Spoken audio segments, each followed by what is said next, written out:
Voltamos com o Horizonte Debate. Hoje discutimos sobre o conflito entre os Estados Unidos e a Coreia do Norte. Stronoff, desculpa, no final do primeiro bloco eu te cortei, para justamente estender agora no segundo sobre um país que é fascinante.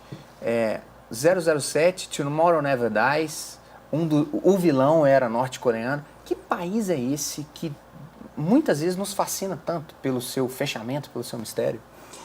Bom, eu acredito o seguinte, como eu disse anteriormente, o país é dividido artificialmente. Né? Você não tem nenhum movimento separatista, na verdade, em termos de fazer duas Coreias do Sul ou Coreia do Norte.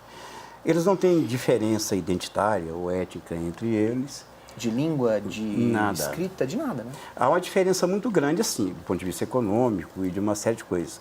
Porque, na verdade, inclusive, assim como os Estados Unidos fizeram, como o caso do Japão, que garantiram a recuperação econômica, a Coreia também foi invadida pelo Japão durante a Segunda Guerra.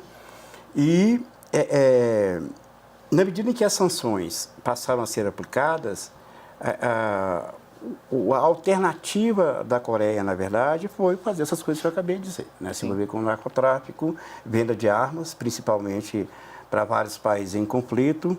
E o que é o elemento central que pesa hoje em dia? Em primeiro lugar, é o seguinte: nenhum dos presidentes coreanos, nem o pai, nem o filho, são loucos como se imagina. Eles são meio caricatos, mas de loucura eles não têm nada. Aliás, a política é extremamente racional do ponto de vista da inserção internacional. O que acontece é que o fim da Guerra Fria vai alterar muito a posição da Coreia. Ela perde o apoio soviético. Sim. A China não lhe dá tanto apoio quanto a União Soviética dava anteriormente. E ela está com a economia estrangulada. E para ela sair desse processo, qual que é a exigência? É você suspender ou congelar seu programa nuclear. Mas ela não quer congelar esse programa nuclear sem nenhuma garantia, na verdade, que ela não será invadida. Deixa eu passar a bola para o professor Walter. O que você pensa desse processo todo? Além dessas vicissitudes internacionais e muito dessa herança de Guerra Fria, que a gente até identifica em outros momentos do globo, né? De fato, o fim da Guerra Fria foi um período, uma mudança bastante brusca, que teve repercussões no equilíbrio regional muito grandes, né? E a Coreia não foge à regra, como o professor Enoff colocou, que nos chama a atenção também, e voltando mais especificamente para essa crise, né, que muitos apontam atualmente, que são certas circunstâncias de natureza doméstica também, né, tanto da Coreia do Sul quanto da Coreia do Norte. Né? Então, há uma confluência de fatores, né, com a ascensão do Trump ao poder, né, e o que de imprevisibilidade que isso, de fato, representa, né, por ser um político fora do establishment nesse sentido, e que, em alguns pontos, até contradiz o próprio partido, ou o que, historicamente, poderia se esperar de um presidente do partido dele. E também questões, né, da própria península, né, que vão contribuir para isso que a gente percebe neste momento. Né? Há muito pouco tempo, em março, nós tivemos o impedimento da presidente sul-coreana, né? Sim. Presidente Park Geun-hye, que desde dezembro se arrastava esse processo. Em março ela é impedida, e alguém nitidamente, em comparação com o que foi recentemente eleito, uma conservadora, né, que mantém uma proximidade maior com os Estados Unidos, e isso naturalmente há de ter chamado a atenção, né, deste país para a península. Sim. Né?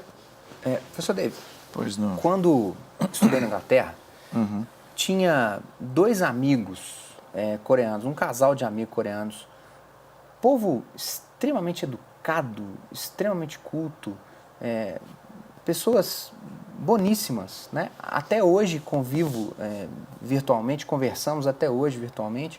O que você viu em recentes andanças por aqueles lados de lá, inclusive de estar de frente da fronteira? Que lugar que é esse que a gente está falando aqui? Pois eu estive lá realmente, já era no ano passado, e me impressionei também com a polidez, com a educação, o senso de disciplina, os clichês todos, né, e de fato se provam verdadeiros, né? Mas para além disso, quer dizer, algumas coisas muito interessantes. Por exemplo, tem um dado legal, 30% mais ou menos dos habitantes da Coreia do Sul têm parentes na Coreia do Norte. Ou seja, fim do dia, é o mesmo povo, não é? Que foi artificialmente, como o Onofre bem pontuou, separado por contingências da política. Eu cheguei aí à fronteira, a essa fronteira artificial, que é super militarizada, uma presença americana muito forte, né? Os soldados americanos estão lá presentes. E você vê, por exemplo, túneis que foram cavados, né, uma meia dúzia, de longa extensão. Eu fui a um desses túneis, assim, andei 1 quilômetro debaixo da terra, e isso era uma amostra pequena para turista ver, porque são túneis de 40, 30 quilômetros que foram interceptados. Porque a distância entre Pyongyang e Seul é de algo como 100 quilômetros, não me lembro da medida correta, mas é curta. Então, assim, eles estão muito próximos. Né? Eu tenho um colega, inclusive na UFMG, que diz isso, que no imaginário coletivo sul-coreano, não é? Existe, por exemplo, o mito de que a mulher da Coreia do Norte ela é mais bonita, ou que, não sei, enfim, uma série de construções psicossociais que advêm desse processo político, né? Esse processo histórico. E é muito interessante, realmente fascinante olhar para aquela região do mundo e para a Coreia do Norte especialmente. Né? Agora, vamos rumar para uma questão, professor Walter, inverter a bola um pouquinho, para uma questão de soluções, né? Se faz uma intervenção, como agora eu estou levando esse conflito que não nasceu morto, mas que provavelmente não vai engatinhar, para como quando os americanos invadiram o Iraque e caçaram Saddam Hussein, jogaram as estátuas todas no chão, tentaram fazer uma intervenção ali de política e de policiamento.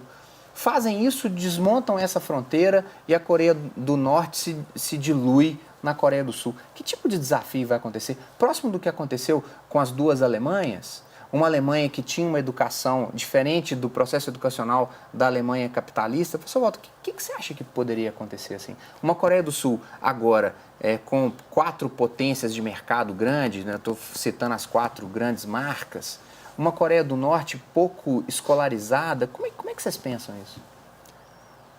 Aproveitando aí até a deixa, né, nós estamos falando, né, como o Davidson resumiu, né, nós estamos falando a península toda, ela é pouco maior que o estado do Paraná. Sim. Até para o nosso espectador ter um pouco da dimensão até mesmo geográfica. Né?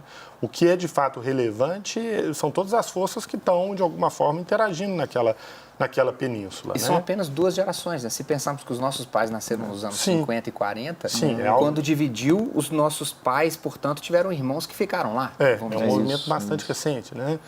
E os desdobramentos disso, né? Daí a dificuldade de comparação, por exemplo, com o processo da unificação alemã, que tem um movimento completamente diferente na sua origem, né? Mas o que mais salta aos olhos, que seria tão artificial quanto foi, né, o estabelecimento da fronteira. Então, de fato, não existe essa diferença identitária e é um processo recente, né, e o que os diferencia é mais parte do imaginário ocidental do que propriamente a realidade deles. Tudo o que ocorreu neste meio tempo e uma hipotética, né, que você coloca, reunificação desta forma, embora eu não a vislumbre, senão como um exercício aqui de hipótese, no curto, médio prazo, traria uma série de desafios. Né? A Coreia do Sul mais óbvio, a Coreia do Sul tem grana para poder bancar da disparidade do critério evolutivo deles em termos econômicos. Deixa eu dar um pitaco, então, só nesse capítulo da conversa. Seria bem mais complicado pelos estudos que os economistas fazem essa reunificação do que foi a da Alemanha. Economicamente. Até pela disparidade. E o contexto, né? Nós estamos tratando de uma península, né? Havia um contexto ali europeu, havia toda uma ingerência externa, né? Em termos da injeção de capital, que eu não vejo como... Eu não vejo nem se interessa tanto a Coreia do Sul, ou mesmo a Coreia do Norte, esse processo. Então, nós já teríamos, de início, uma questão de legitimidade.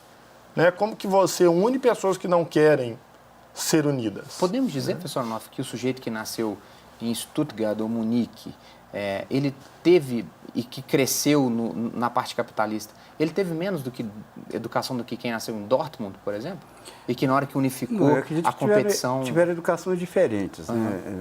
Mais ou menos aí, porque na verdade... Modelos, né? Modelos de educação diferentes. Tem um complicador em relação à Coreia, que é o seguinte: as mudanças que estão acontecendo estratégicas naquela região, né? Você tem... Porque as pessoas esquecem de uma coisa. O Japão tem uma dificuldade muito grande de relacionamento com os seus vizinhos. Sim. Né? A ocupação do Nordeste da Ásia pelos japoneses durante a guerra foi extremamente sangrenta e violenta. Professor Onof, junto dessa amiga sul-coreana, eu dividi a casa com um japonês. E quando eu chegava à escola com esse japonês, ela mal me cumprimentava. Aí um dia eu perguntei, por que você faz isso? Aí ela falou que a avó havia sido escrava sexual de um general japonês enquanto das ocupações. Professor Onof, eu peço desculpa que eu vou cortar de novo o senhor, a gente vai voltar ao senhor, professor Onof, no terceiro bloco para estender um pouco nisso. Vamos para um breve intervalo. Até daqui a pouquinho.